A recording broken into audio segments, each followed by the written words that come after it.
Transformasi Ussy Sulistyawati dulu dan sekarang. Istri Andhika Pratama tetap cantik di usia 41 tahun. Transformasi Ussy Sulistyawati dari dulu dan sekarang, istri Andhika Pratama tetap memiliki paras cantik di usia 41 tahun. Sosok Ussy Sulistyawati diketahui diperbincangkan setelah kabar kedatangannya ke kediaman sang suaminya dulu. Lantaran hal tersebut, sejumlah netizen merasa penasaran dengan sosok Ussy Sulistyawati yang tetap cantik sejak dulu hingga sekarang memasuki usia 41 tahun. Meski sudah masuk kepala 4 dan tak lagi muda, namun wajah cantik Ussy dari dulu seolah tak pernah berubah sedikit pun.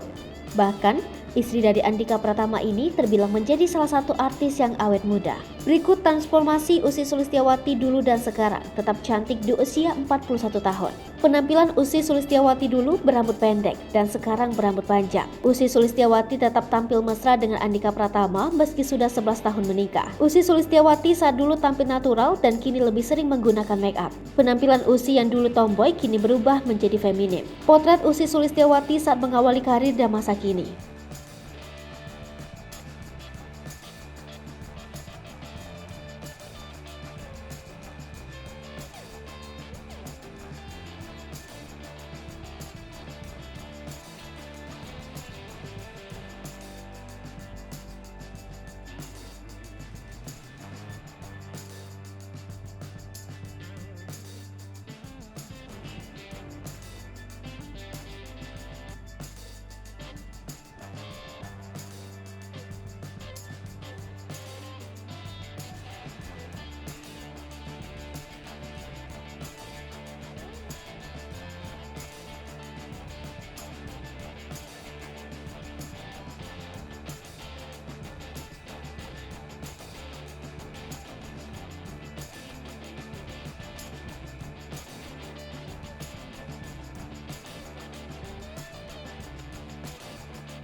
Hai pemirsa Sri Popo TV, jangan lupa komen, like, dan subscribe, serta tonton terus berita-berita terupdate lainnya ya.